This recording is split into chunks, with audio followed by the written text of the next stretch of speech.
1. 3, 2, 1. Tune into Cabin Fever Radio wherever you listen to podcasts. Episodes go live Wednesdays and Saturdays. at 9 a.m. Pacific.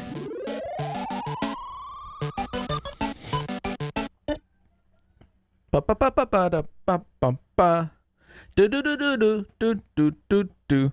And hello and welcome to Cabin Fever Radio Novellas.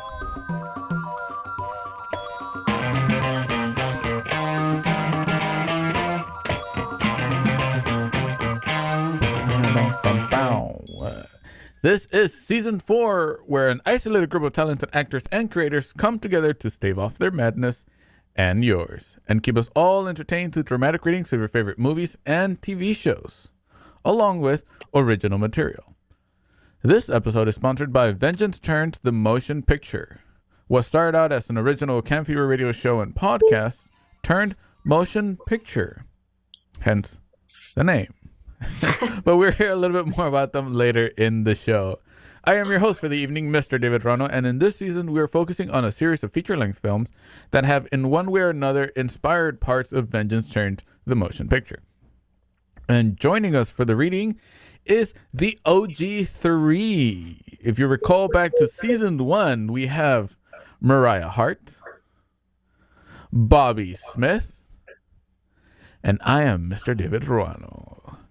And the story that we're reading today is the second part of Jaws, directed by Steven Spielberg.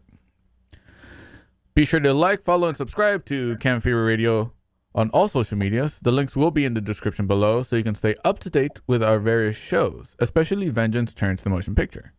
And remember that you can chat with us live, and we would love to interact with you as you watch. And for those watching and listening afterwards, please feel free to comment your thoughts on the episodes. And again, as a side note, we are doing a bonus raffle during the live stream. It is very simple and it's very fun. We are raffling Vengeance Turns merchandise. And all you have to do is take a photo or a screenshot of the live stream, show it off to your friends and family by posting it on Instagram and tagging Cabin Fever Radio. We are collecting all the raffle participants and we'll do a final raffle at the end of this series. So it's that simple. Just take a photo or screenshot of the live stream and tag Cabin Fever Radio. And Moriah. And Moriah. Moriah L. Hart. Yes. Moriah LaHart. Also known. But yeah, we did have to break this particular script into 2 parts just because we were having some technical difficulties last Saturday. But we're here to finish it off because Jaws is one of our favorite films. And it was, as a trivia note, one of the first films that Bobby saw on the big screen as he was a little youngling. Terrified me. How dare. How dare, sharks. And How that's dare. why I put sharks all over the place in Vengeance Turns. Yep, they're everywhere. They are everywhere. Easter eggs. As they should be. The villain is a shark, as it turns out at the end. Oh shit, it was a shark the whole time. It's like, oh no. No.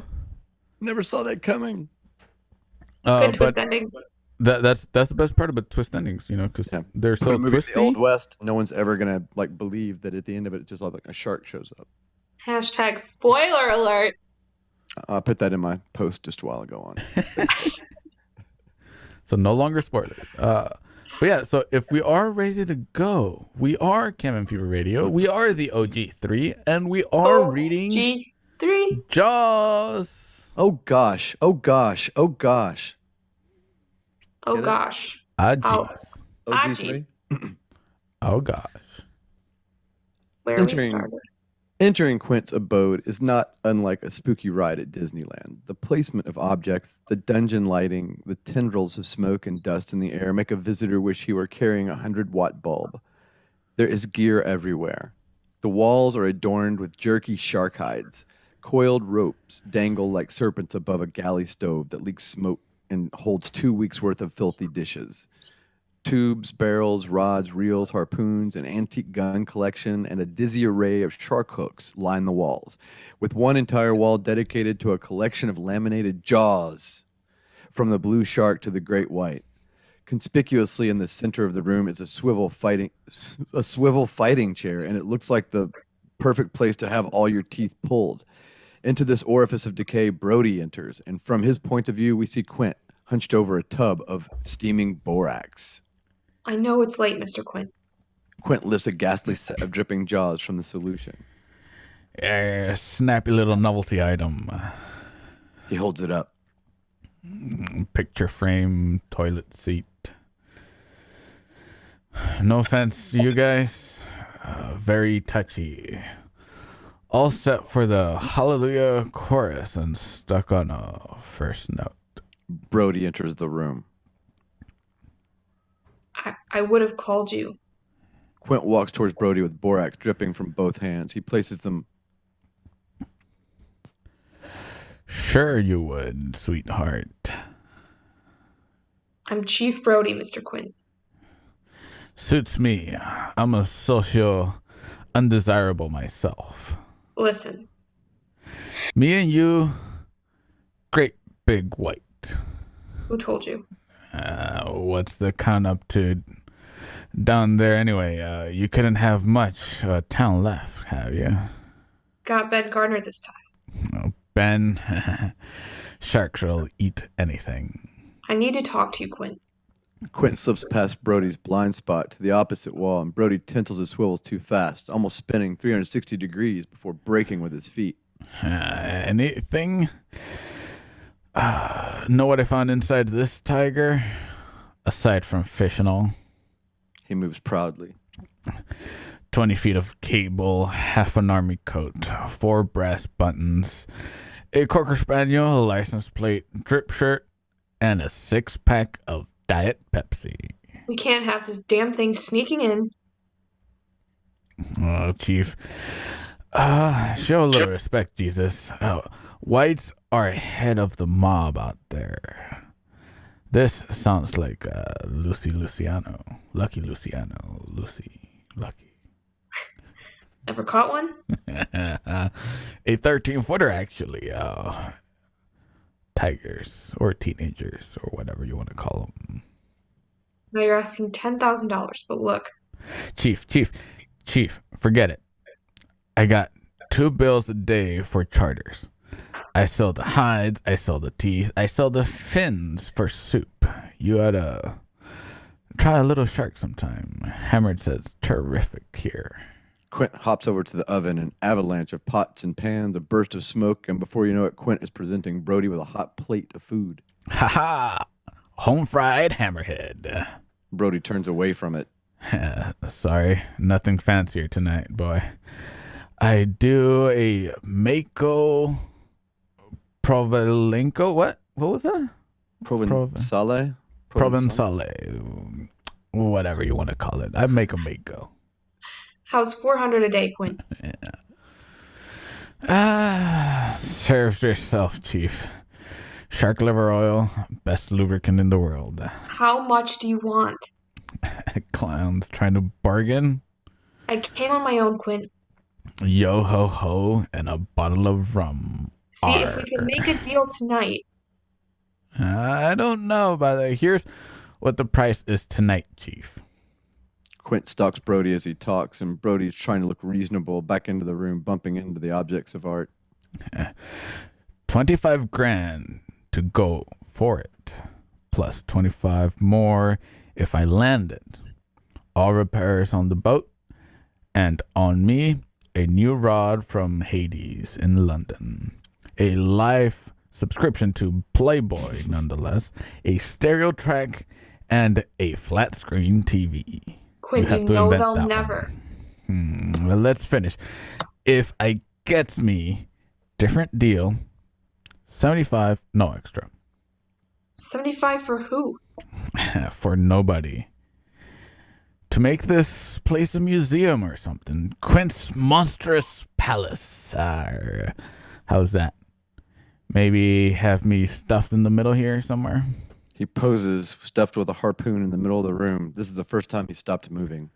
I have to tell them something reasonable. No problem. Tell them that joke from World War II about the Marines in the landing barge. Sergeant splashes right in, yelling, "Hit the beach, men! Follow me!" And Quint taps the bottom of the bird cage without losing a beat. The parrot squawks on falsetto. "Rah, watch out for the shark!" arr. Brody has found the door and is gone. The door swings in a breeze. Quint turns to his gallery of jaws and smiles with a mock courtly bow. The exterior, it's the docks, it's dusk. Hooper's Formula 22 tying up in his rental slip. He looks dog-tired as he steps off and stretches his legs on dry land. The most astonishing thing about Matt this evening is his obvious disappointment. The gunboat is also tied up, the men unloading. They are in terrific spirits. Each has caught his limit. The boat is filled with fish, the men filled with stories. Only Len Hendricks shows the strain.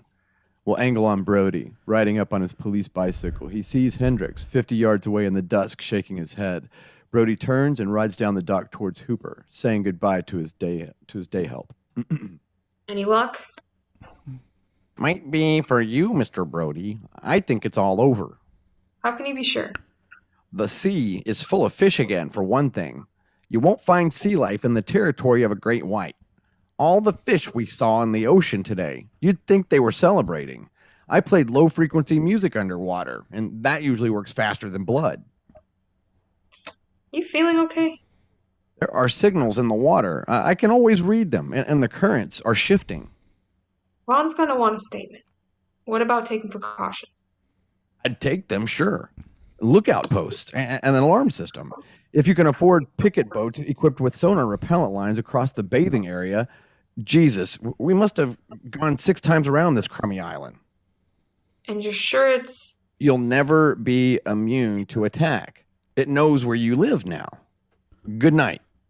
Brody is left alone on the dock, the sky darkening behind him. Now it's the interior of a ferry boat during the day. 2 cavernous iron doors, then a crack of vertical light as 6 burly crewmen muscle them apart. The Amity Ferry landing is approaching. People in colorful outfits waiting dockside for the first filled-to-capacity shuttle of the summer season, and Bach's Little Fugue is the musical accompaniment to this wholly visual montage of disembarkation.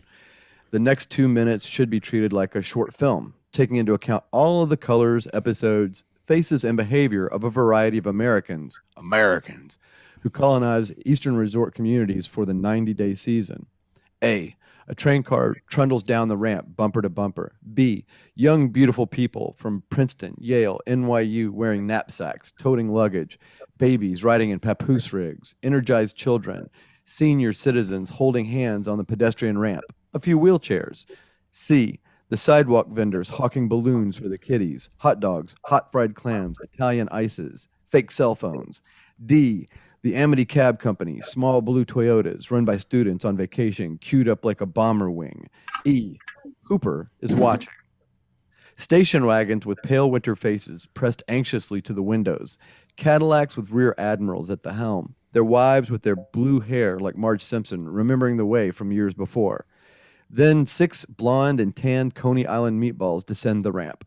They all wear men's club lifeguard patches and matching collegiate windbreakers. They scour the landing, looking for someone to save. The boat is empty, everybody heading inland, anticipating the best 4th of July ever. Already there is debris on the docks, and the cleaning crew works away at it. Inside the ferry. As Bach's Little Fugue ends, the 6 burly crewmen lean their combined weight against the cathedral doors, closing out the light and locking in the trade. The doors latch shut with a resounding clang. We go to black. Now it's an exterior shot of the Coast Guard station during the day. A young ensign is demonstrating Shark Chaser to Brody from the concrete pier. He lowers a canister of it into the water, and a dark cloud begins to diffuse. You'll need about 150 of these, 12 feet apart, behind your surf line. We've had to string them right across. That says 2,000 feet. Like sort of a long black curtain. Repellent. But it doesn't always work. Well, it inhibits them, Mr. Brody. the astronauts use it. That and Tang. Now we have an exterior shot of Amity during Amity's Main Street during the day. If you lift out any hunk of midday Manhattan intersection and set it here on the colonial corners of Main Street and Pilgrimage Way, you couldn't do worse. This is what Amity feeds on between July and September. This is what the tourists pick over between 8 a.m. and 5 p.m. This is what it's all about. Exterior of the Amity Movie House during the evening. The marquee lights go on. Moby Dick is the new substitute feature offering.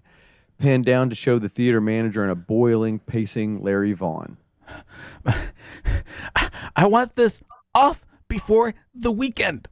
And if it's not, I thought with all of this interest, that's not a documentary, you know. We look inside the movie house. We see full screen. Gregory Peck as Ahab in an outpouring of classic Melville.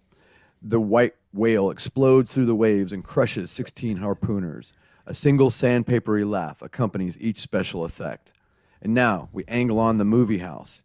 Quint sits in the center aisle, popcorn and jujubes stuffing his face.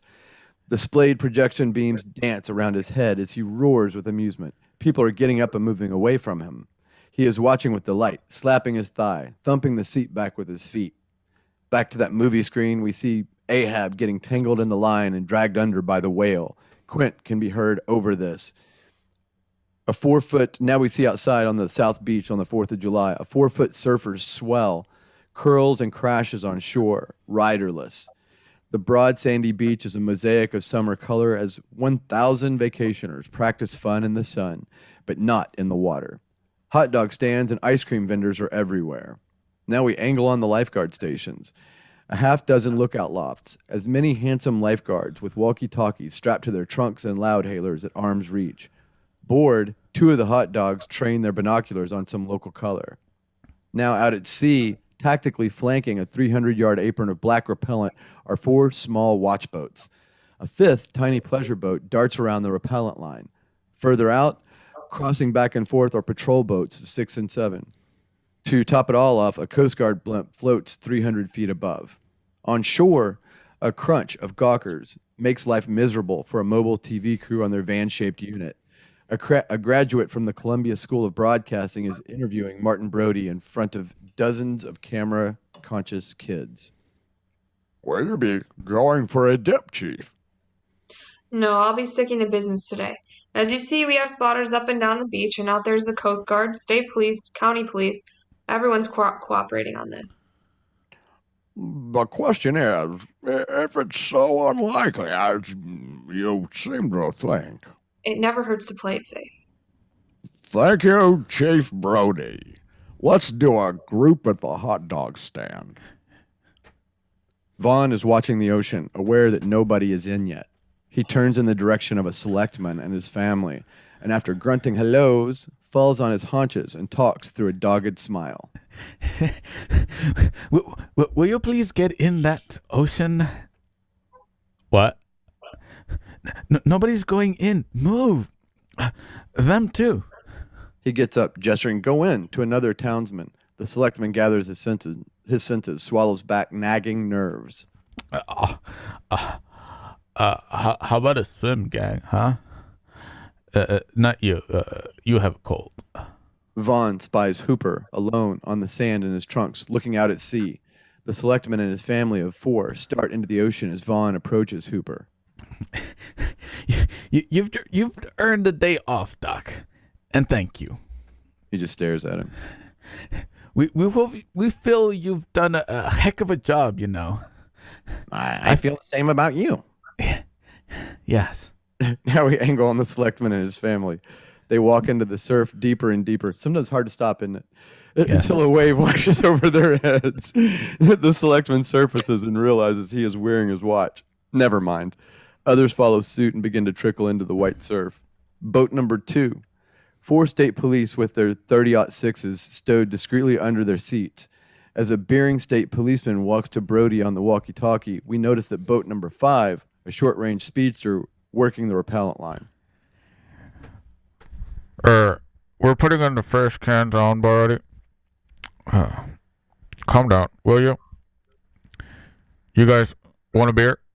And now we look out at boat number 5. We have 2 men and a boatload of canisters. One holds up the nylon repellent line with a pole as the other replaces a can and shouts back, "I want a pair of rubber gloves." To demonstrate what he means, he holds up 2 hands, black with dye. A wet can of Budweiser tumbles into one of them. Sailor's walkie-talkie squawks like a strangled chicken. Daisy to blip, Daisy to blip. 30 yards off my port side. The 2 sailors turn to port.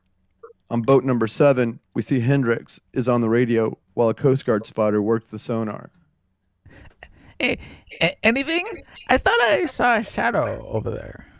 Pan to the water, and now back to the blimp, a breathtaking view. The blimp spotter looks down with the naked eye and binoculars. Nothing from up here, Daisy. Over. False alarm. It must have been glare. Angle beach down on close on Brody. He's walking down the beach, threading his way through the happy hordes. Who's scared to go in? I was in. Up to your knees, yeah. So come with me. I'll go again. How far? Etc. Etc. Etc. A group of youngsters playing with Michael Brody's dinghy. Uh-oh. This turned into a different movie again. They're hauling it toward the surf. Hey, Mikey, Michael turns as Brody trots toward him. you're not going to go in the ocean with that, are you, son? I'm all checked out for the light surf and look at it. Do me this favor just once. Here's the ponds. Dad, the ponds are for the old ladies. Just a favor for your old man. Sure, Dad. Now we look at the swimmers and the surfers, and we see a surfer waving to impress his girlfriend back on the beach, because that's what surfers do, impress their girlfriends. He dives off his board and swims around the black guy. Not so close to the line, please. The 18-year-old surfer submerges, comes up all inky. His girlfriend laughs. She's impressed. And now a TV crew near the water, clowning, posing, boasting for the cameras. Dozens of youngsters ride in baby waves, standing on their heads, on the shoulders of friends, wave, swim out, kick up the water. The TV cameramen are going crazy, burning film. They're zooming. Repellent lines, surfer and county policeman. The surfer won't leave the area. Get clear of the repellent line, son. Suddenly his walkie-talkie fizzes and the blimp spotter's voice overloads the speaker. Blimp to Daisy. Red 4. Red 4. The guns are up, heads turning everywhere. Where? Went under your. Right there. The Coast Guard sonar operator spots it and pales. A slick black dorsal fin is slicing a wake toward the swimming area. Let's see. Okay, so hold on. Jesus Christ. Rigid and choked, he almost breaks the send button trying to transmit. Everybody out of the water, please. Leave the water, please. Hooper is on his feet. The lifeguard next to him begins blowing his whistle. Now we're close up on Brody, who's shouting hysterically into his walkie-talkie. No whistles, no whistles. On the beach, we see dozens of bathers halfway out of the water, turning to sea. More whistles, and they start toward shore. The loud hailers sounding more urgent now, and a contagious dread seizes one person after another. Entire groups of people begin pulling toward shore, some of them obviously trying to control a growing hysteria in the others. On boats 6 and 7, they're converging, heading toward the repellent line as if tracking an underwater shadow. The fin is beyond the repellent line cordons and heading into the crowds. In the water, we see the bathers. People begin screaming. Kids are suddenly separated from their parents who heroically run away from them. Others seem to forget how to swim. One myopic little girl has her glasses bumped off and she begins to cry in blinded panic. Poor Moriah. My glasses. That would be me. Boats 2, 3, and 4. The riflemen in the boats are trying to get a bead, but too many civilians are creating a hazard. The Coast Guardsmen attempt to sever the repellent cord to gain access to the bathing area and the heaving fin. Now back in the water, we see those bathers. This is a confirmation of our worst dread. A full-blown, headlong water panic. Screaming vacationers claw their way over the bodies of the less able, heroically. Some literally attempt to walk over the bubbling heads and glistening backs of others, pulling for dry land. Close-ups of panic, horrified faces. Some are stunned and wandering in slow, tentative circles, while others are helped out by friends. 5 people try to mount a rubber raft. Ugly reminders that each one of us is number 1. Brody enters the shot, yelling into his walkie-talkie. Hooper charges past him to help an old man out of the water. He returns to pull several others to their feet. Now up the beach, we see Hooper. He keeps plunging in and dragging the helpless from the surf. Tears well in Brody's eyes. The screaming is deafening. The TV unit pushes past Brody. Zoom in. Over there. 1,000 survivors pack the beach. Standing absolutely still, a numbing cold sets in and people shiver against each other. Muted sobs, whimpering, coughing. The 6 burly lifeguards huddle together like Cub Scouts, and now we angle onto the bathing area. The monstrous black fin turns a slow circle as 2 Coast Guardsmen manage to cut their own repellent line. All boats converge on the dynamic fin. Men raise their guns to fire. Others ad-lib nautical commands in a uniquely calculated fashion. Now we have a close-up on that fin. It slips sideways, revealing for the first time a tiny blue snorkel. And then appears the faces of 2 youngsters, whom we will recall from the coven behind the dune. The fin bobs back, a beaverboard replica attached to a partially submerged surfboard. One youngster looks up and is greeted by 20 rifles, shotguns pointed directly at him, surrounding him on 3 sides. Some of the policemen start to lower their guns, just struck dumb. The youngster, his only defense being his obvious stupidity, begins to cry, and he feebly raises his hands in unconditional surrender. Pussy. Angle on the estuary. The narrow estuary leading into the half mile is rough today. 2 children digging in the sand and unaware of the beach panic 100 yards away look up, and the little girl points. She sees another black dorsal fin, and this one is cruising through the narrows towards that busy pond. Angle on the pond, where Michael and his dinghy are tacking full sail in his boat with a friend, Kit. Kit is admiring the shark's tooth necklace around his own neck, while Michael rubs some water on the scratches left by it. On his dinghy, I guess. The fin, huge, black, and real, crosses behind them. They are not yet aware. The fin seems to circle and return. It heads towards Michael's boat when another small dinghy gets in its way. A weekend novice just finishing a thermos of coffee when he's bumped. The entire boat is overturned. Michael sees the fin now as it collides with him, the entire bow lifting out of the water and rolling over onto the port side. Michael and Kit are thrown in dinghy first. 3 heads in the water come up sputtering, the fin between them crossing back. Michael freezes. The fin comes directly at him, growing into the sky, passing him so close he could touch it, but ignoring him as it follows the flailing and panicked weekend novice. It catches him. Michael watches. That all too familiar explosion of water, a choked off scream, the head and upper torso of the novice passing Michael swiftly as though being carried off, a current of blood trailing around.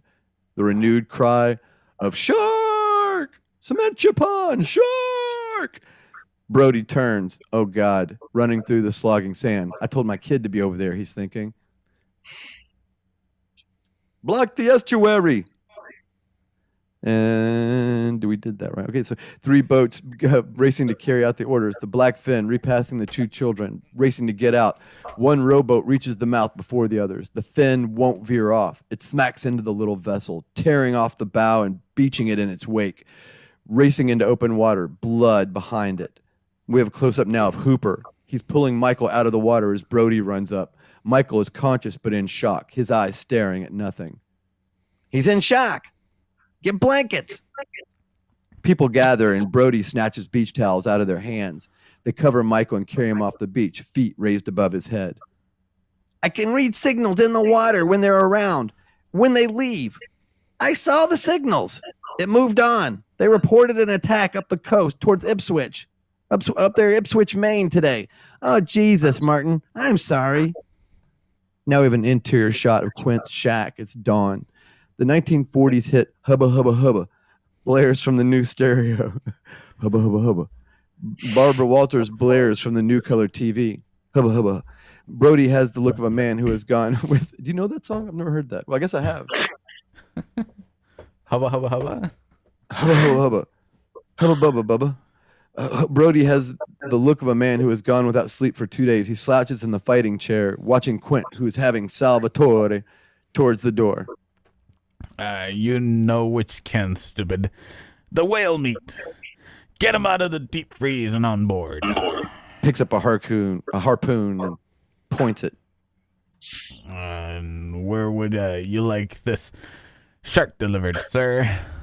Anywhere we can see it's dead. You want him gift wrapped? Call me as soon as you have some news.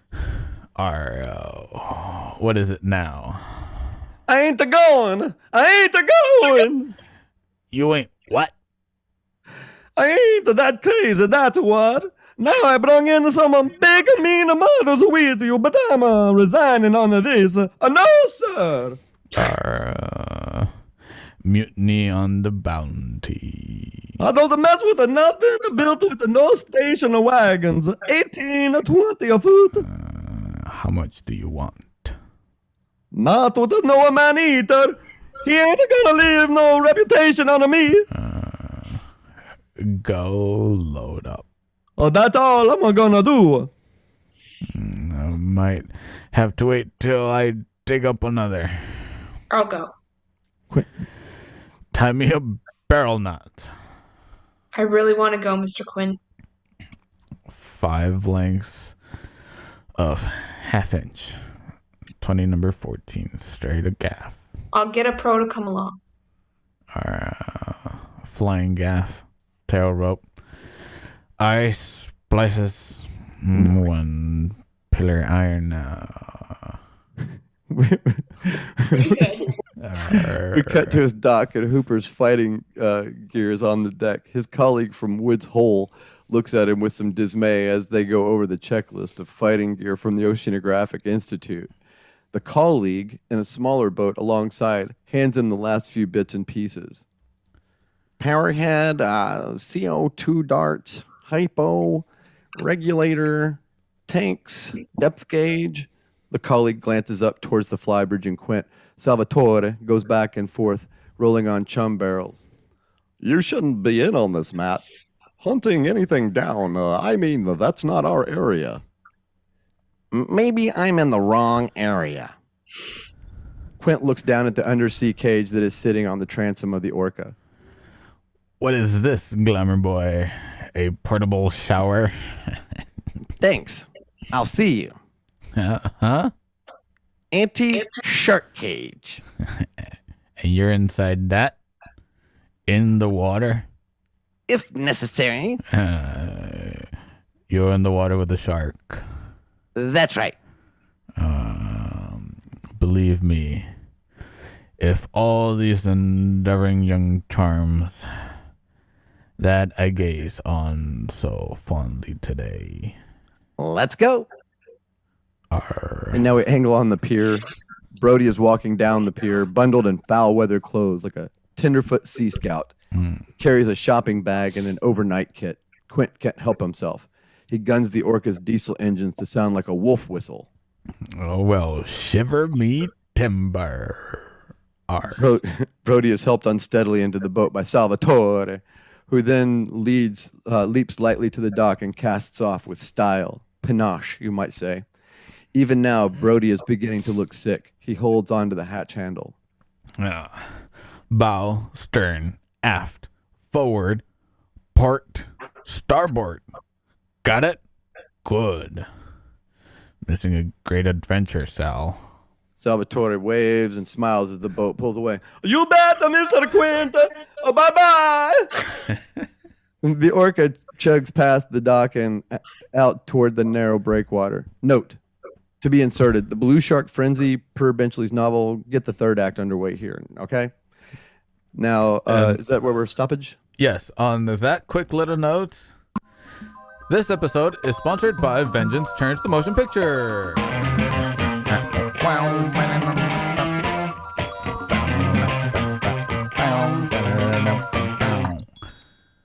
By Moriah, Vengeance Turns the Motion Picture. in partnership with Cabin Fever Radio, this film went from an audio podcast to the big screen, taking place in 1876 California, starring Paula Luelmo as Rebecca Falcone, a young woman who loses everything, including her beloved husband, son, and daughter, in a violent attack that leaves her for dead. When a young man, played by Azim Vecchio as Simon Coltrane, rescues her and helps her find those walking dead men, as her lust for bloody vengeance turns her into a murderous vigilante. Starring Jamal Gardner as Jefferson Coltrane, alongside Moriah Hart, yes, this Moriah Hart, as Hester Blake, and Nevin Milan as Ghost with Silent Knife Protects. Vengeance Turns, the motion picture, will be premiering in film festivals in the 2021-2022 season, but you don't have to wait till then to get your fix on the film. Visit vengeanceturns.com to check out the official trailer, as well as get your hands on limited run merch that is available right now. A direct link to the site and store is in the description below, or simply visit vengeanceturns.com. That is vengeanceturns.com. What are you waiting for? Go check it out after the show and get yourself a poster, a shirt, some pins, some stickers, something. Bundle it up. And stay tuned for more, including sneak peeks of a graphic novel in the works. What? Yes, we are also working on a graphic novel for Vengeance Turns. And again, as a quick side note, we are raffling off Vengeance Turns merchandise. And all you have to do to participate is take a photo or screenshot of the live stream, show it on your Instagram or social medias by tagging Cabin Fever Radio, and it's that simple to enter the raffle. Again, that is taking a photo screenshot of the live stream, posting it on Instagram, and tagging Cabin Fever Radio. It is that simple. And on that note, I will take it over to Robert Christopher Smith for behind the scenes and whatnot.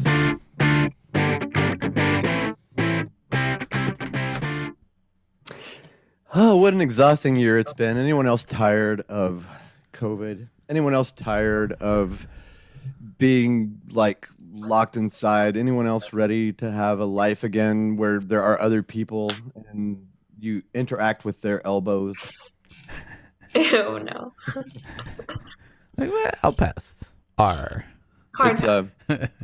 I feel like in so many ways that this whole pandemic and this disaster was designed for people like me. But if I'm feeling the tension and feeling the pressure and all of this, I know that other people who are more social and more gregarious and more, more bacteria friendly are, who are missing licking each other's faces and shit like that are probably even more ready to get back out into the real world. So just wanted to start off my rant like that because I'm feeling it, man. It's like, spring's coming. I think it's part of it, Yeah. Well, you can feel the warm weather's coming. It's not so bad about staying inside when it's cold and it's shitty, but it starts getting warmer outside. And you start looking outside going, no, I want to be there. I want to be I there. want to be Exactly. there. Yeah. So just as a little note to all the world, all 4 of you who might be listening to us right now, is you might have to find us sometime like camping or something. There might have to be a trip to Yosemite or something like that on the schedule soon because Photo shoot. it gives us the ability to do something and be outside at the same time, but not be socially fucked up or whatever because of the disease. Anyway, sorry for all that. Anyway, seriously getting to me. We are producing a graphic novel, like David was saying, and I got a couple of things that I was going to show you guys today as little bonuses for sticking around during these shows. One is a picture. So I've got 2 things from the upcoming graphic novel. One is a story that was already written. It's called Growing Pained. There was an old TV show when I was growing up called Growing Pains. And so, and of course, just the phrase Growing Pains. And so the series with the story about Simon is called Growing Pained. And it's a story about him living his life as an abused child or whatever. And wrote that story. And then recently I started looking at how to use like Photoshop and Illustrator and stuff. And I ended up lettering this story as well. So this lettering job that you see here is the story being completed finally. All the artwork is done. The story is done. And then I did the lettering on here. When this is done and able for people to see, they'll look, and this will all be a little bit bigger. This is just for me and David and the other guys to look at. I'm going to make this a little bigger. But that's what the finished page will actually look like. That's page 1. That looks really cool. Yeah, isn't it? Yeah. It looks completely professional, which blows my mind. And then I've got another one. Let me stop the share real quick, get it to go back. So then a lot of people hear the name Kurt Belcher on this show a bit. And Kurt is one of my friends. We're both from Kentucky, but we've never met. I didn't meet Kurt or know about Kurt until I was living in California, yet we've become friends. And someday when I go back to Kentucky, obviously we'll get to finally meet. But we've been friends for over 10 years. We've just never met in person. And Kurt's done all kinds of different artwork and stuff. When I get ideas or thoughts about Vengeance Turns over the past couple of years, he was very reliable. Didn't matter what time of the day or night it was. I could send him a message or call him or something, and he would be like, yeah, sure, I can do that. So when the time came to do the graphic novel, Kurt was just a natural first choice, and he agreed. He was eager to do it. And so recently he started working on it. I wrote the story that leaves off, or that begins where the movie leaves off. At the end of the movie, I'm not going to spoil anything. This is a little bit of a spoiler, so if you don't want to hear this, plug your ears. But they killed Jefferson at the end of the movie. And then they ride away. And then this little comic story picks up right where they killed Jefferson. So let me show you. This is a panel that Kurt is working on right now. This is the first, anybody besides me, and I guess David saw it the other day. Yeah. But this is the first time this has been seen by anybody. You can see Kurt's hand down there still in the picture. So this hasn't been scanned or inked or anything. He just got done drawing it. And yeah, it's the first sketch. Oh my God, what? And David and I can sketch that out. Yeah, David and I can testify. This is exactly what the room looked like where It we were is. filming. It is what the Oh yeah, set you were looks in there. like. Yeah, you were was in there there. too. Yeah. Yeah. So yeah, that's exactly what it looked like. And then there's a lot more smoke here, but we're gonna add the smoke to the movie as well. So that's Jefferson on the ground there, his guts hanging out and his head's bashed in. The gold bar over here by Mia's foot. And of course, Simon's still holding the machete. And this is the That's first. insane. Yeah. Machete. One of the last images of the movie and one of the first images of the comic story. And the comic story is 21 pages long. It's big action, big screen, big pictures all the way through it. I wanted to be very appealing for people who weren't regular comic book readers, so it's very easy to follow. And there's a couple big reveals. In the movie, something happens to Delicate Poison, and you don't know what happens to her. You find out in this comic story. Yeah. And also in this comic story, I'm not going to say who, but somebody, like a major character from the movie, dies. I have a question. Sure. Are all these the artwork? Are they based off the actors that played the roles? Yeah. Oh my God, that's so This cool. is, yeah. For this story that Kurt's drawing, yeah, he wanted screenshots and he wanted, all kinds of reference pictures and stuff. So I set up a whole folder for him for pictures of equipment and also pictures of all you guys. Yeah. That's so cool. Yeah. Yeah, shots from the set and stuff like that, like how things looked and whatnot. And He seems really, really excited about it, which is really cool. so Mariah's face might be on the comic book. What? Actually, there's a story. Like, no. There's a story that I wrote called Time for Hester. And it's a really neat story, actually, in the way that it's told and just the story itself, because every single page in the story, it just like takes like a snapshot of what she's doing like in a certain year. And then the next page is a different year, and it keeps on just advancing through her all the way up to the point where you see her basically engaging with Jefferson in a way that ignites the events of the movie. Oh my God, cool. Yeah. That's so cool. Yeah. And then, of course, we still have thoughts about what to do with Hester and stuff like that. So if the movie will be, it's edited and stuff, but we're still working on all the detailed junk like special effects and complex special effects like hallucination scenes and simple special effects like removing modern things from anything that might show up. And Wait, I've so actually it's fully edited minus like special effects? Yeah, I mean, yeah, Yeah, but That's awesome. the rough cut is done. Okay. but so that just means like no, the sound isn't right, right. Yeah, the look isn't exactly right. What you There's want gonna to be do. Yeah. and there's gonna be like spoiler alert again, but like there's gonna be like even like color added to certain places. Like at the end Yeah. when Mia's going off, we're gonna color it red and stuff Yeah. like that. And we may lose that, and stuff like that. We're gonna Yeah. try it. So there's all kinds of little stylistic things that we're doing now. And then the movie, we still believe, it'll be ready to go into film festivals by the summer. And that really isn't, there's no arbitrary deadline like that. Our real deadlines are like for like the big film festivals like Sundance and South by Southwest. And those start to roll around like more like around like October, stuff like Yeah. that. Yeah. So, but what we want to do is have a party, a viewing party, even if it's partially or wholly virtual, like around maybe beginning of June or something. Oh my gosh, cool. I can't Dude, wait. It'd be a I'm so private, excited. it'd be a very private, exclusive event. We'd have only the people from the cast and crew, except for Moriah. Right. No, Yeah. it would just be that. It I would be won't that. get the wristband. It would just be that exclusive. It would be only the people who are in the movie, related to the movie, or were somehow like if they're somehow mating or something with somebody from the movie. Mating. I'm trying to make myself cleaner, man. I'm trying to kid friendly the show. That's a clever way of saying just they're partners. But Yeah, they're partnering each other. That's a good way to say it too. Partnering real hard. Oh no. David's like, you did it. You blew it, man. You took something that was easy. something- That was GPG, and you threw it into it's you like pushed it giving right up you into art. yeah, a Just softball Oh, toss. the tone of your voice, bro, is R. It's not even the words. It's just the way you say it makes it sound rude. Yeah. It's like on YouTube, I have to make sure like this is definitely not kid friendly. Even for Toy Definitely. Story.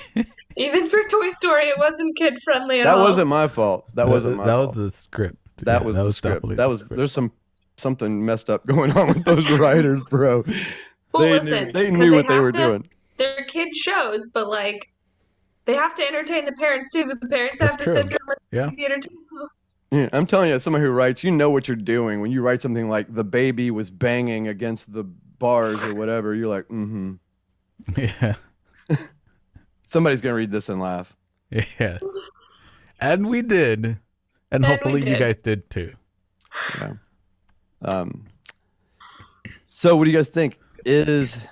I'm still not convinced that the shark did it, and we saw a clue in the last little bit that we read that a lot of this could have been getting blamed on the shark, but actually been those meddling kids. I Oh, think yeah. it was the meddling kids. Yeah. It's definitely those High meddling percentage. kids. It's Yeah. like High it's percentage meddling kids. it seems to be going that direction now because really sharks throughout history have been given a bad name. They've got big teeth. They Yeah. weigh thousands of pounds or whatever. So people are like, oh, that's scary. They humans not on a regular basis, but you know Yeah. they do. They could swallow you in one bite. Yeah. That makes you. Oh, But that's it's just so like- scary. So scary. I mean, When really Come the on. problem is kids. Yeah. sharks are people too. That's Sharks right. But are kids people too. are not. The Kids, kids are not people. Kids are are not- not people. They're not human, and they should be controlled. I think that's going to be the message before this movie is over. Is that kids need a tighter, Leash. Leash. yeah, and maybe to Cage. and No, that can't be I don't know done. about You make cage. them swallow like an air tank, and maybe. Which, so yeah, this is Mythbusters definitely not did. PG.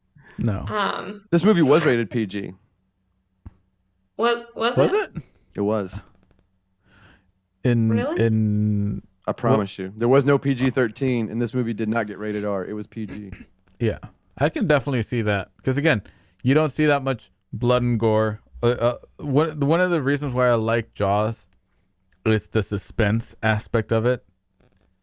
Just by hearing the da dum da dum, Well, you already know something bad's gonna happen without actually showing that something bad's gonna happen. people like Spielberg and Lucas Ba-da-da. pretty much like created a space in the film world where PG-13 had to be created.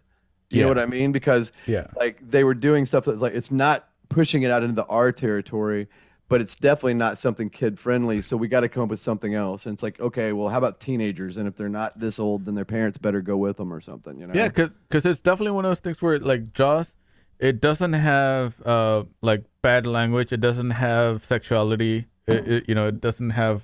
It's got one very subtle, brief, partial nude scene at the beginning when the girl is swimming, and you only barely see her, and it's not offensive. It's just just telling you.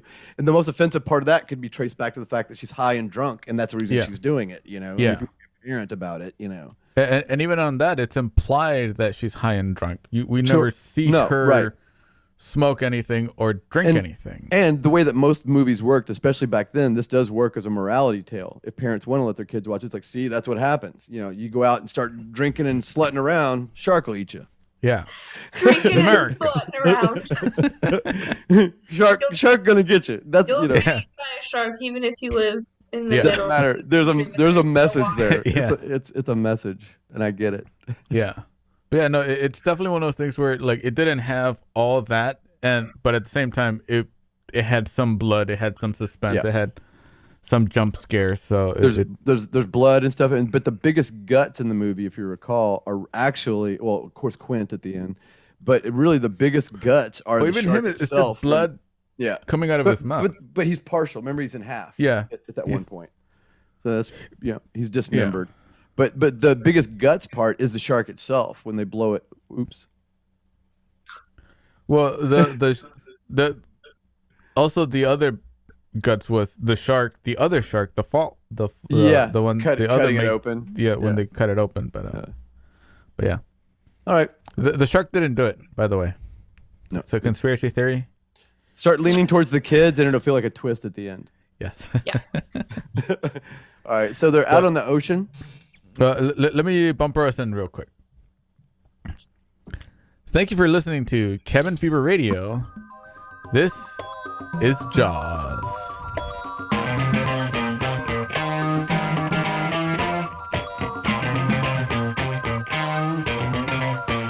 Bow. All right. And now, exterior of the ocean, afternoon. All right. So this boat, the Orca, is drifting in neutral. And the ocean is like gelatin. It's tasty and strawberry flavored. The sun sucking heat waves from its surface. Brody at the stern, handkerchief on his head to protect from further sunburn, has been handed the slimiest job on the shark hunt. The ladling out of chum. Brody is reeling with nausea. Hooper is up at the wheel on the fly bridge. He dons a baseball cap and aviator sunglasses, looking cool. Quint is firmly situated in the fighting chair, reeling in the bait. All three had the look of being on open water for the better part of the day, with no luck. That don't tempt him either? Calls it in. Oh, we'll find him something. Hooper studies Quint and flings the mackerel. Brody stopped chumming and retching over the side. Keep the chum going. We've got 5 good miles. Don't break it. Brody opens his overnight kit, takes out a handkerchief and some Old Spice aftershave. He pours the aftershave into the cloth, presses it to his nose, and resumes ladling. Quint almost trips over Hooper's tanks as he walks to the chum barrels. He roughly kicks them aside. Fancy goddamn toys. Careful! Compressed air. You crack that, and it explodes like a bomb. I'm talking foreshadowing here. Mythbusters proved that wrong, cluttering up my desk. Quint takes a wide red strip of whale meat and a gnarled squid from the garbage pail and searches for a number 2 hook rig. That from a pilot whale too? I can't tell you that, huh? He holds up the strip of whale. Quint has sculpted it into the outline of a whale. Cute, huh? The expert don't approve? Brody shades his eyes. Now, you swim down and give a nice big kiss to Mr. White. Still think it's all the way out here? I think like they do, Chief. And they have brains the size of a radish. Now, if he weren't around, we'd have hooked him something else by now, wouldn't we? But he scared them all away. Yeah, don't you? Yeah. Don't you? Yeah. Yeah. You know, I know you. Yeah. You poor, lonesome son of a bitch. Come to Papa, yeah. The lion whizzes and everybody jumps up. Attaboy, he'll gulp it up now. He tightens it and strikes. The lion goes whizzing out and Brody runs to his side. You got it? Get behind me, dummy. Reverse her and turn. He's taking too much line. Wet my reel, quick. Brody pours water on the screaming reel. It's nearly unspooled. Hooper is turning the boat around and the line changes direction. Starboard! For Christ's sake! He steers it sharply. Have speed there. Again, the line changes direction. Neutral? Where the hell is he going? He's reeling like mad. Oh, that ain't fooling me. Sure, try it. The line rushes out, and now there's less tension. Quint is horsing up and down, reeling in. Making me believe it's easy now, huh? The line is almost vertical, and Quint shows a hint of bafflement. He reels it in suspiciously. Yeah, getting ready to run again, no? No? What's he playing at here?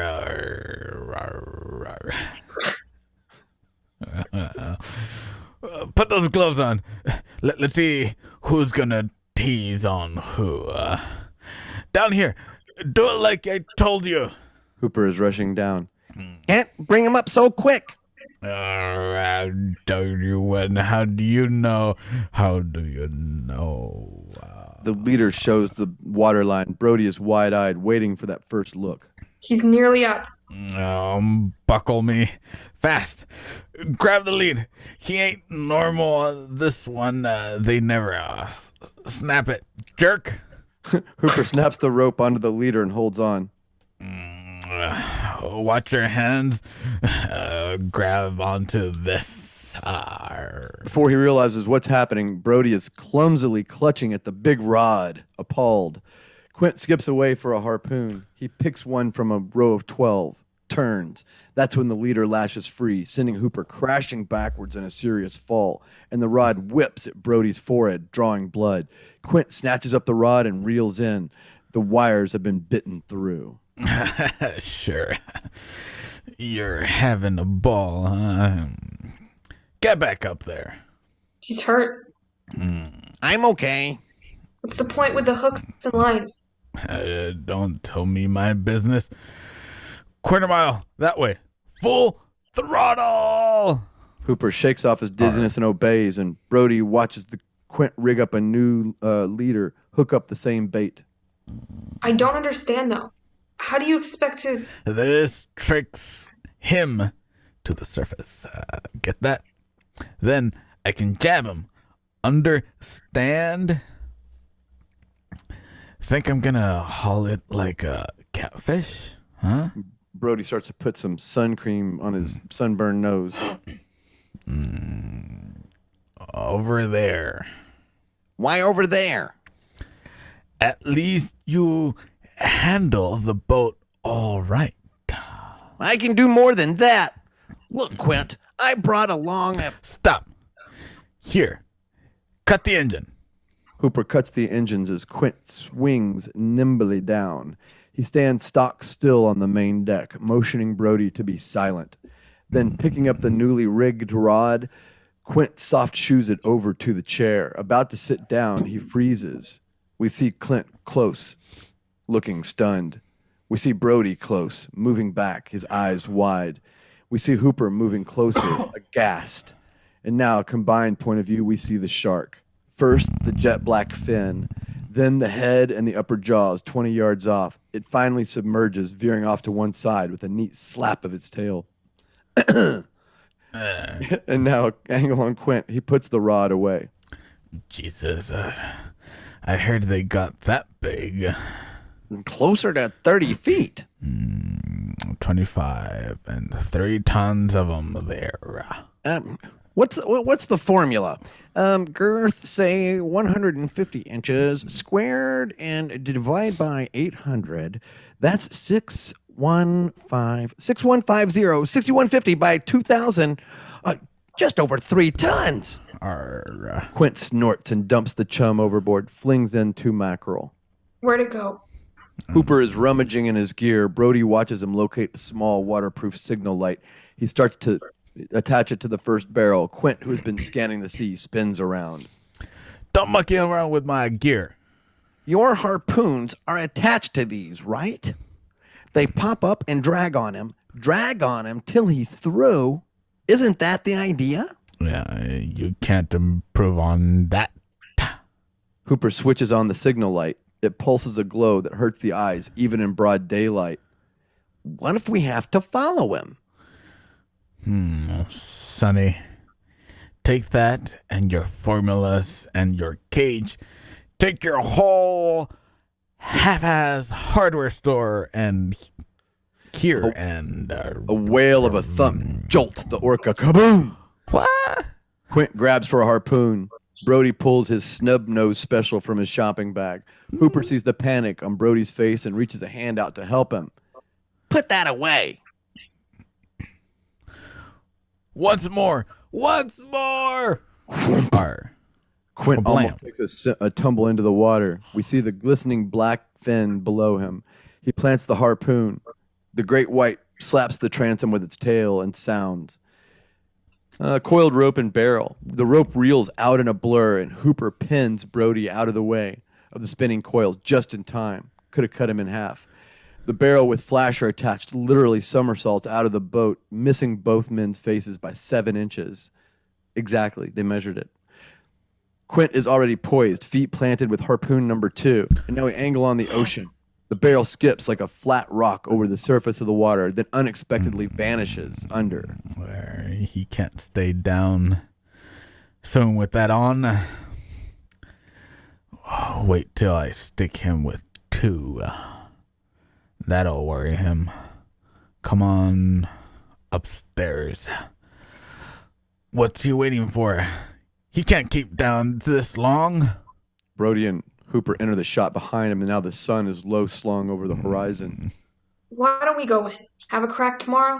We're all staying out here till I get him. We angle on Hooper and Brody. They exchange looks like he's nuts. He is. And now we have an extra shot of the orca on the open sea, night, close on Brody, who's asleep on the deck. The day has taken its toll. Brody is riding the crest of some bad dreams, on the verge of waking at any moment. Now we angle on Quint and Hooper. Both sit on the transom. Hooper takes a long pull from a bottle of Quint's home brew. Quint is railing at him, both a little smacko. Close call, my ass. A baby dogfish in a laboratory, yeah?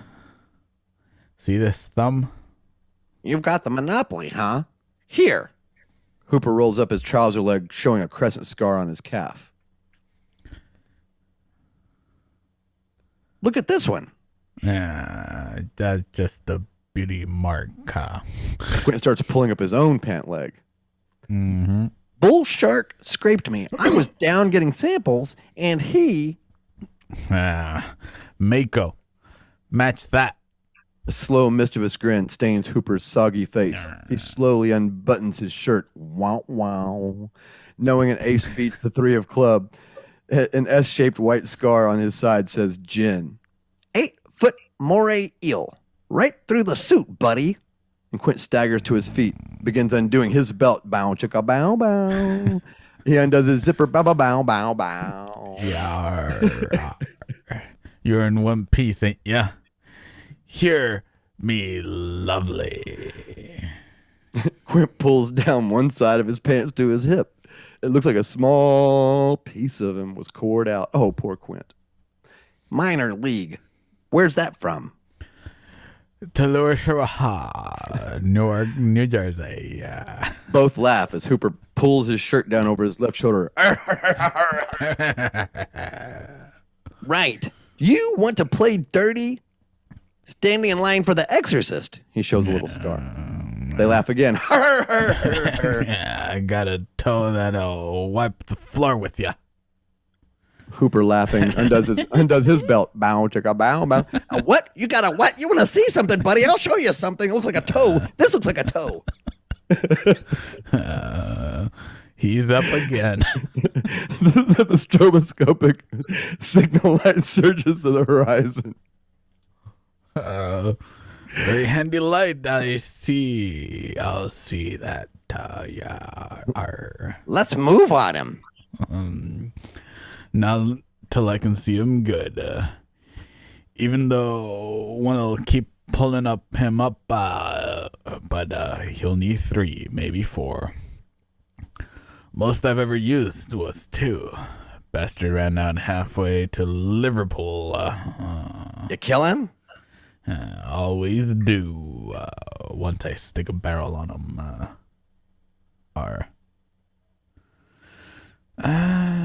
No one objections? Huh?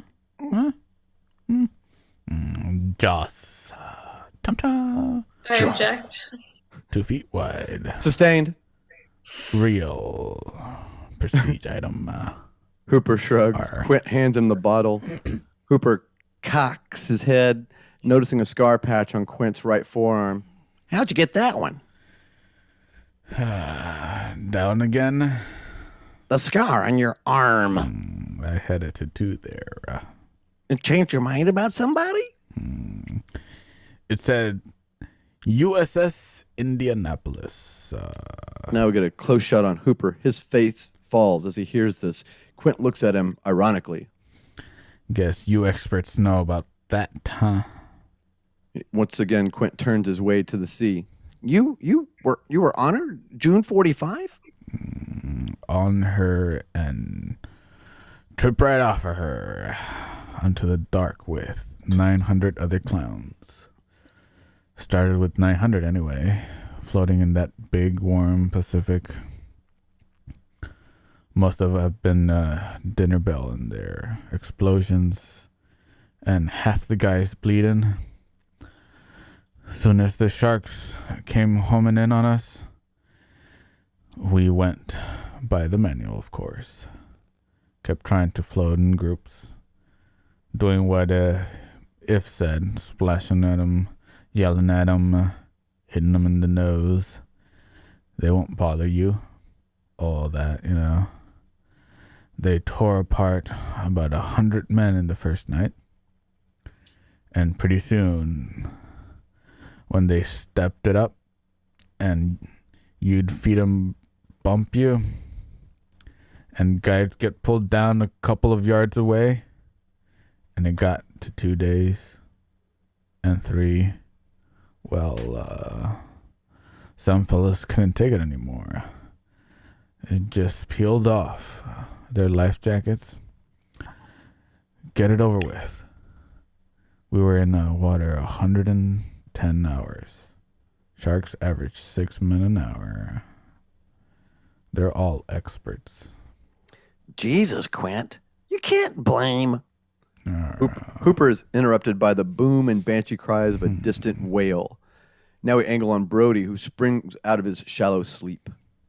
What the hell? A whale's out there. So is he. The light has surfaced a quarter mile away. Go on and sleep, the two of you. Brody sinks back, half awake and panting from his burst of fright.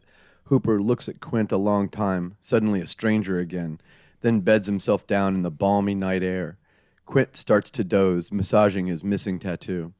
Now we cut to an exterior shot of the ocean at night. Their ship, the Orca, sits on unruffled waters. A planetarium of star life overhead with shooting stars every now and again, making incisions into the heavens and leaving green trails behind. All is quiet, not a breath of wind. The barrel's strobe light pops into the foreground close, It heads towards the orca, carving neon blue phosphorescence into the water. The massive dorsal fin surfaces in the night and circles the orca, leaving phosphorescence in its broad wake. The night skies, the silent waters are now alive in dancing light. We angle onto the men as they sleep. A sound is heard, a low, protracted scraping. No one wakes. The sound returns. Another scrape, a scratching noise, almost like chewing. Then a gentle bump at the stern. Quint stirs. Brody turns over. Hooper is sleeping soundly, and then a seizure of violent shaking, a horrible splintering and popping noise. Quint half falls, half springs out of the chair. Hooper is on his feet but loses his footing. The orca is again bumped from underneath. Brody holds on, gun in hand. Quint pulls out his M1. Start the engine, quick. Hooper is on the flybridge in 6 bounds. Quint fires seaward over the transom. The engine starts, but something in it sounds wrong. Cut it, cut it. Quint cranes to look around, but no light can be found. I don't know where he is. Ripped something loose, a shaft or something. He hefts up a deck board, pokes his small flashlight into the cavity. I told you I have things to kill it with. Take over up there. I can quit. Start the pump, goddammit. Quint can't hide his own fear now. Are we leaking? We hear pumps starting. We'll stay afloat. Watch for the barrel. Can I bail or something? Quint takes Brody by the arm and sits him down, pointing. Keep your eyes open. That's all. Out there. And you keep looking that way, killer. Quint takes up the opposite position and loads his M1. Brody checks his gun. Hooper looks with binoculars. And nobody sleeps. Nobody. We angle on the orca, the 3 men standing sentinel. Stars, quiet seas, phosphorescence lighting up the water. Hear the whale crying from far away. Exterior shot again of the orca, but now it's dawn. Brody leans against the windshield on the flybridge. His arms hoist binoculars to his eyes. Visible without binoculars is the signal light and barrel not moving. 200 yards astern. An angry racket filters up from below deck. Quint is effecting engine repairs the only way he knows how. Brody has learned a neat sailor's trick and nimbly slides down the hand piping, his feet avoiding the steps. He sidles next to Hooper, who is struggling into his full wetsuit. It moving? No, still there. Hooper is busy attaching the cage to the gin pole. He is full of purpose, his hands working against the clock. Short glances to the hatch from where Quint can be heard cursing and wrenching. Please, Matt, don't get him sore. He's loony enough. Hooper tests the rope, inspects his gear, selects a steel pole, and opens a tiny green felt case. Put all that stuff away before he finds out. We have an insert shot here of the green felt case. Hooper opens it, removing a deadly-looking syringe head. He had a turn. Now I'll have a turn. Maybe you should have a turn too. Brody tries to reason. We have an angle on Quint, emerging dirty, red-eyed, haggard. He pauses to take it all in. Well, what is this? Strychnine nitrate, 20 cc's. Where are all the Batman costumes you want, sport? You interfere with me, you Quint starts to climb the bridge. All you need to do is lower me in. I need a Trans Am that don't leak every time that shop goes around. Bent. Seems splitting open there. Quint finesses the orca slow ahead towards the barrel. The engine sounds like a hamster treadmill. Hooper climbs up beside him. You know he'll go for the cage. Not today, Doc. No injections. I can finish him in 60 seconds. Whole goddamn hallucis. And he can hear it, too, you know? Mm-hmm. Can't you stop this Moby Dick crap? We don't do this the way I not know how you know. Quint cuts the engine once alongside the barrel. Hooper barely controls himself and climbs down. Quint follows after him, putting a cautioning hand on Cooper's shoulder to walk softly, then motions Brody to stay on the flybridge and keep his eyes peeled. Now Quint and Hooper, tiptoe to the stern, Quint intercepting a harpoon along the way. Hooper leans way out over the Trans Am and pulls the barrel closer. It bobs around easily, arousing Quint's suspicions. Playing possum. Hooper pulls up the slick nylon rope, leaving the barrel untouched in the water. Oh, pull up easy. Only want to goose him up. The second you feel him run, drop it. And if you want any hands left anyway. Hooper starts hand reeling it in. Surprisingly, there is no resistance. Both men share perplexed looks.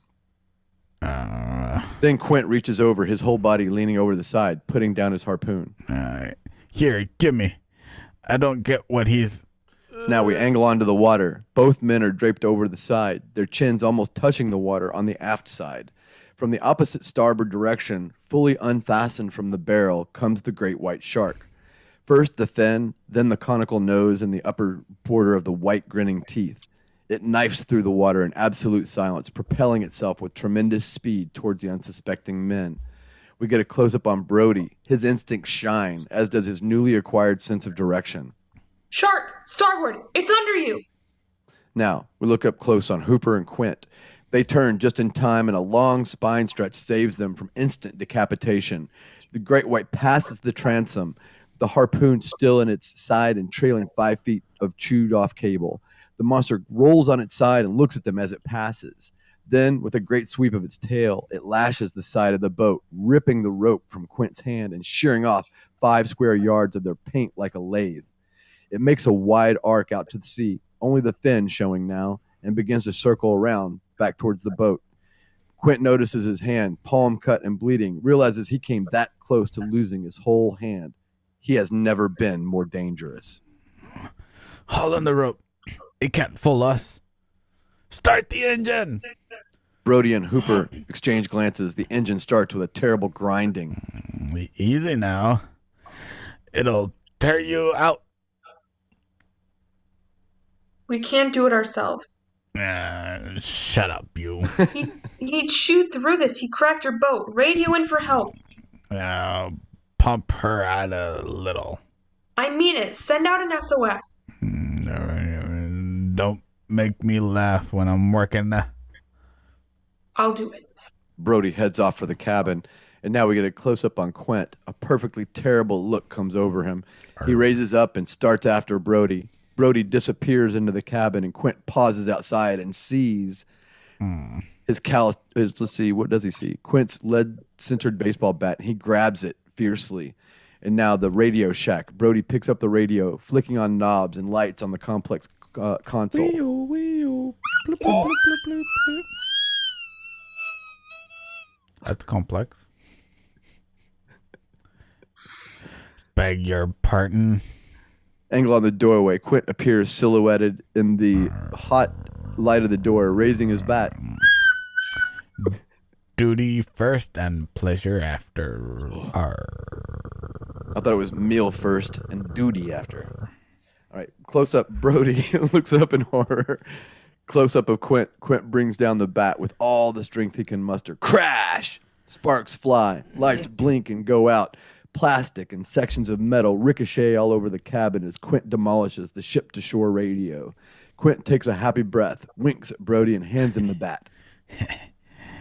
Excuse me.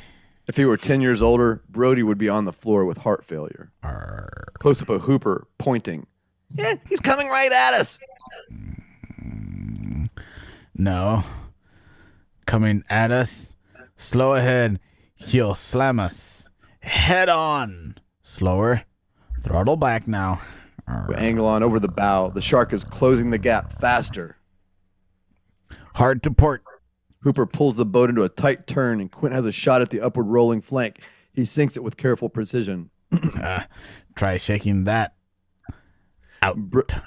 Brody emerges from the cabin as the rope zips overboard, and the barrel, changing over, catapults into the air before plunging into the ocean in a cloudy splash. This won't kill it. Swing around. After him. On the flybridge, Hooper can see the fin racing ahead of the barrel, diving down, up again. Quint prepares another iron. More gas. Go to half. Get me right alongside him. The engine thuds and knocks. We can't rev it up this high. Watch it now. Hooper skillfully avoids speeding rope. Attaboy. Quint leans to one side, harpoon over his head. The great white breaks the water and Take two. They're small. he sinks it deep. We hear shots.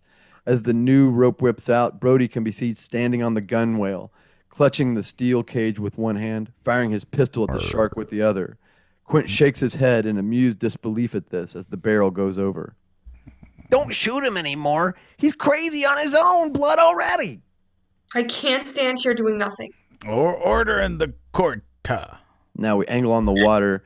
He has seen the two barrels pop to the surface. 3 will do it. He'll having trouble with 2. He yells to Hooper and Brody as he swings the controls. Grab yourself a couple of poles. Quint steers, slow ahead, engine protesting. As he maneuvers toward the moving barrels, Quint peers down, steering closer and closer. Get ready. Now snag him. Together, Brody and Hooper hook a barrel rope and hold on for dear life as the shark changes course. Pull in the ropes and tie him on the trans. Free ride. Brody and Hooper pull in with all their worth as Quint helps out by wheeling in a circle. He laughs to himself, enjoying close-up of Hooper, securing the rope to a cleat but allowing the barrel to hang overboard.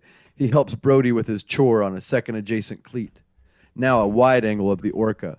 The boat is jarred violently from side to side as the underwater force of the great white jerks and heaves them to and fro, up and down, side to side. Angle of Hooper and Brody. They're both torn off their feet as the boat is thrust forward. The flybridge, we see Quint. He sees the fin ahead. It's pulling the boat. I get tired. That's the idea. Here, a little reverse for ya. The shark leaps partially out of the water, and the sight is both horrifying and awesome, dude. Its jaws break water, snapping at the ropes that have him snarled and frustrated. Quint throws the Orca into neutral and shouts down. Haul in. Watch the prop. At that, Quint slides down to the prow, grabs up an iron. It is too light. He grabs another, finding satisfaction in its heft and its balance. The shark can be seen directly overhead, threshing closer. Now. Untie him. Quick. Now. He sinks the iron, and the shark veers downward in a gushing shower of spray. We see Hooper and Brody. They're trying to untie from the cleats, but both ropes are stretched too taut. They jump out of the way as ropes stretch down the side and behind the boat, knocking over objects as it skeeters across the deck. A tight jerking motion, and the Orca is dragged through the water backwards and much too fast. Water is splashing up over the transom in its backward wake. I said untie them. Wrenched to one side, Quint is knocked off his feet. We have a close-up of his cleats. He's going to play soccer. A moment of slackness, and then a great surge of raw strength. The rope snaps the cleats off, screws and splintered wood spraying, and the barrels fly into the water. They disappear beneath the turbulent gray surface. The 3 men, breathing heavily, bruised and pouring sweat, look out at the blank water. We angle onto the ocean. Pop, pop, pop. 1, 2, 3, the barrels surface, ready for more. He can't go deep now, or far, either. Now, with those, not for long. Brody looks down at his feet. There is salt water up to their shoe tops. What about us? Have a pumper steady shoulder. The barrels start a wide circle. Each cuts through the water, pushing away before it and leaving a wake behind. Follow him. You start pumping out here. Quint tosses Brody the hand pump and then picks up his 30-06, checks the load. Maybe a brain shot. One lucky hit. He's heading under. No way. He can't. We have an angle on the ocean. The barrels approaching the Orca dip below the surface. 1, 2, 3. Where'd he go? Brody looks around. Hooper on the flying bridge, searching in all directions. Quint is looking more appalled every second. He can't stay down with 3 barrels on him. No, he can't. What are we dealing with here, huh? Where is he? Have you ever had one do this? No. Nope. A booming thud at the keel. Brody slides on wet deck and Quint loses his footing, falling into Brody's arms. It's romantic. Oh. Hooper in the flybridge. With him, we watch the barrels pop up ahead of the bow and then veer briskly to the left and plunk down again. Yeah, follow him. I can't see him. Close up of Brody, panic-ridden, barely in control. There! The barrels have surfaced, and we see the lengthy shadow passing underneath the orca. It is incredibly huge. That's what she said. There's always more of it. That's also what she said.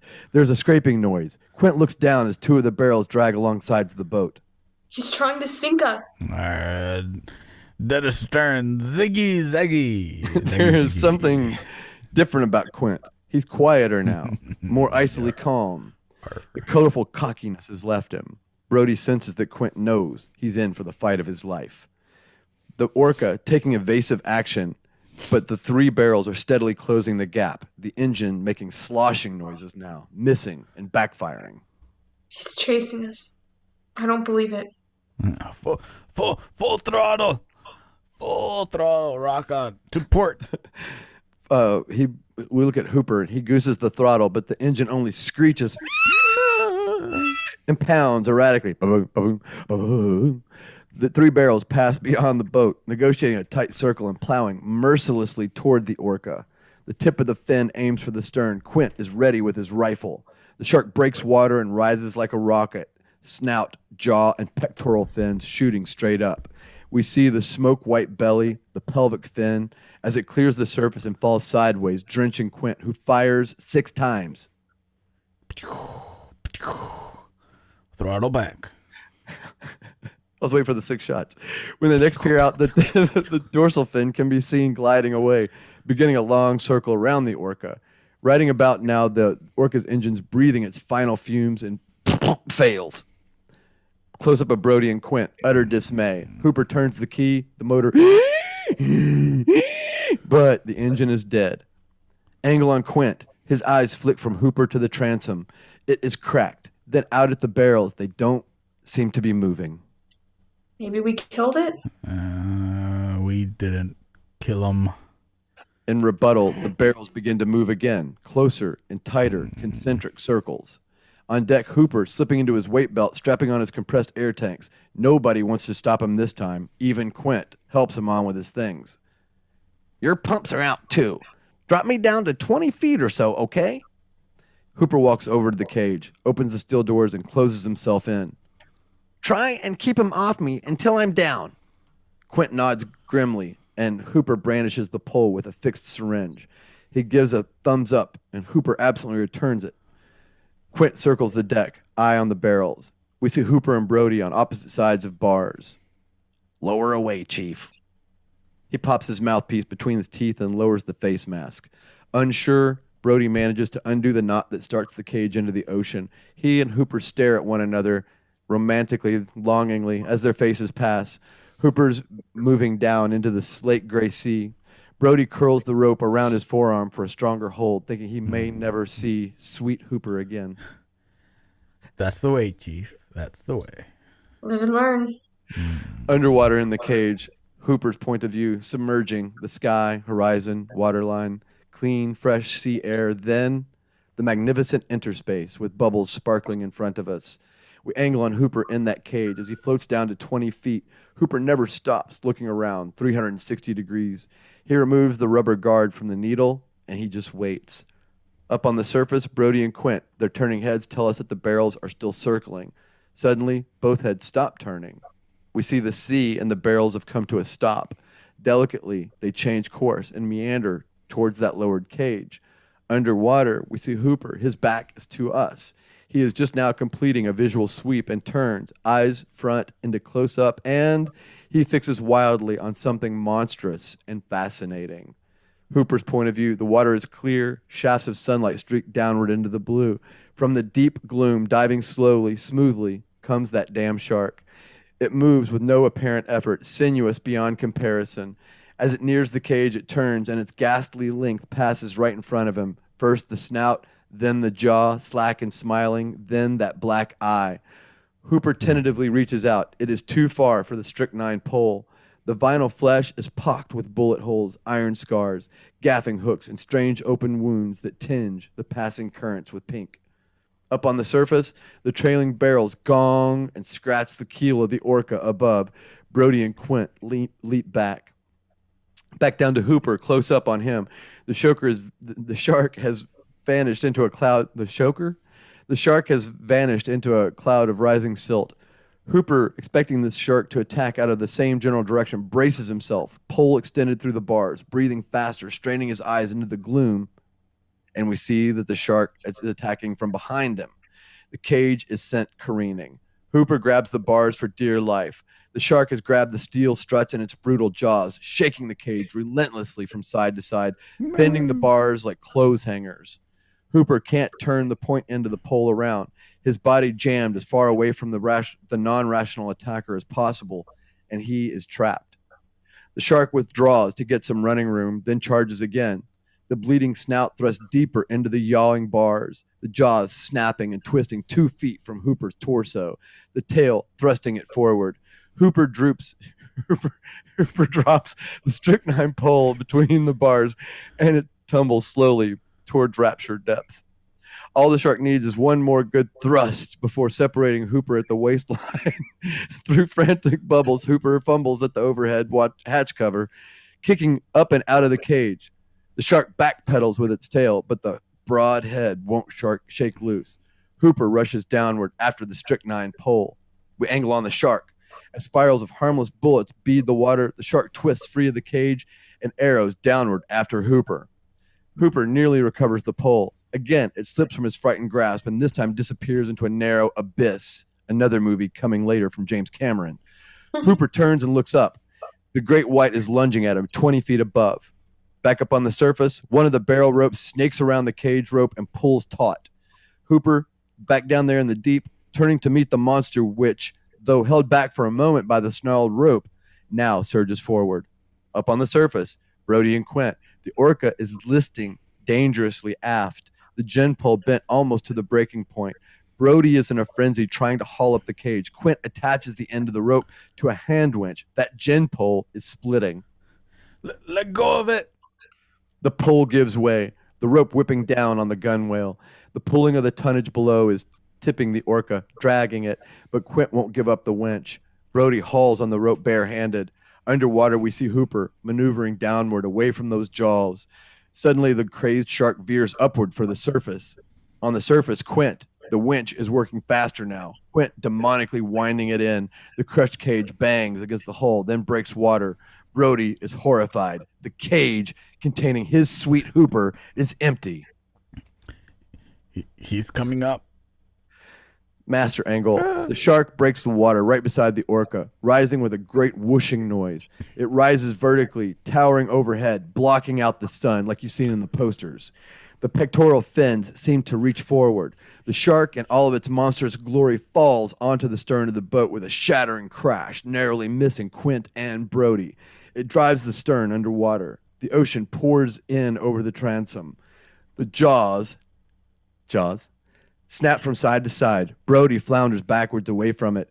Quint gropes for his rifle and fires. The shark heaves its terrible girth, and Quint flies backwards onto his harpoon display. Close up of Quint, skewered by a number 12 iron. Quint gulps blood and pitches into the onrushing sea. Nightmare angle, Brody. The orca is tipping backwards. The sinking stern first. It's tipping Brody toward the gaping, thrusting jaws. Deck chairs, irons, spent cartridges, thermos, beer cans all pour into the vacuum of the gagging jaws. It wants Brody now. Its tail keeps him in position. Brody is sliding toward it with the rest of the debris as the bow raises 30 degrees. He intercepts one of Hooper's compressed air tanks, and just as he and everything else pours toward the whirlpool and into the jaws, Brody braces himself and shoves the tank at the bottomless pit. They jam between the upper and lower jaws and stick fast. The shark twists backwards into the water and turns away.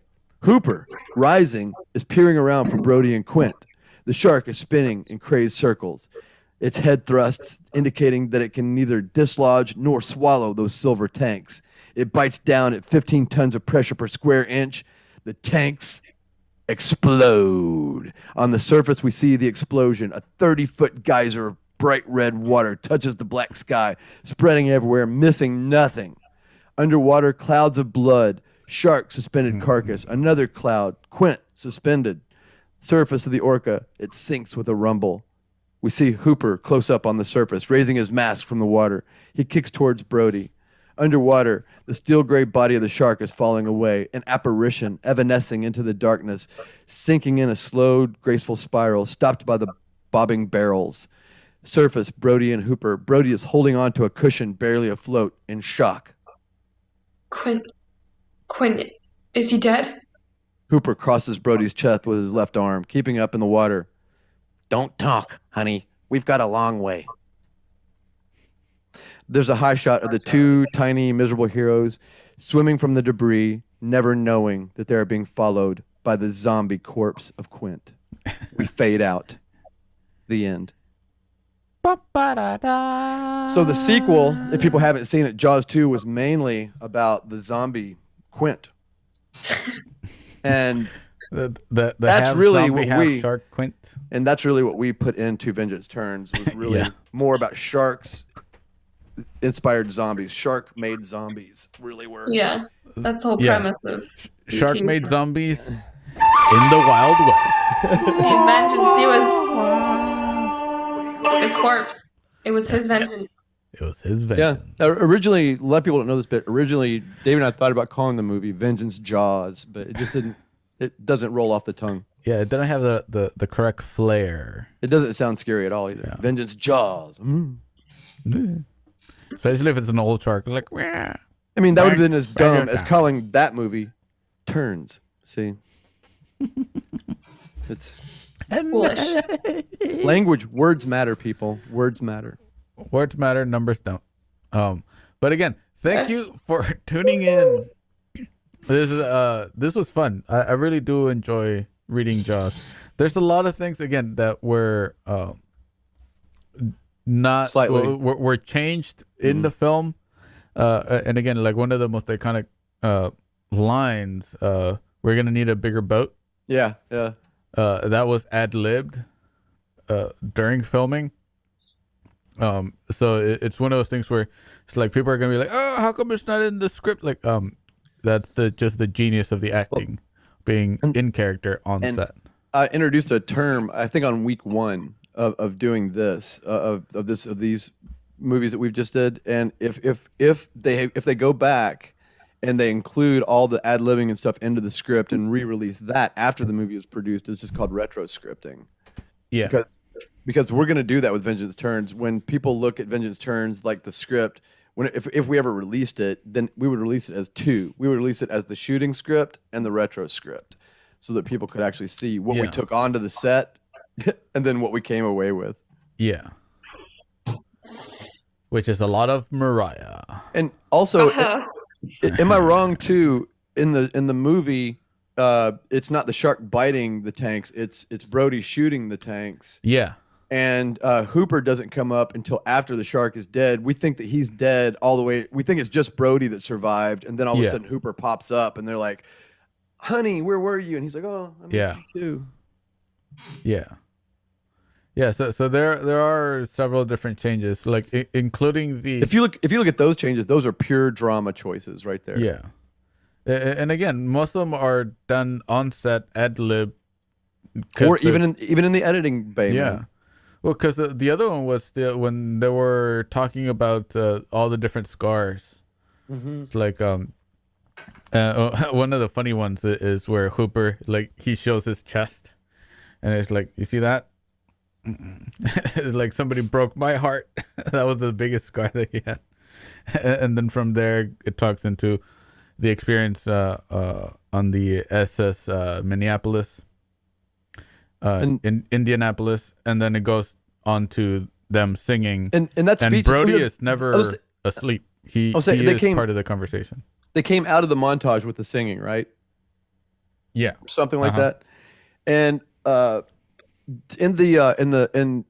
Quint's speech, isn't there the whole thing? Isn't the speech a little bit different too, about the eyes and the eyes roll back and those The whites of their eyes. No, those black eyes. Yeah, yeah.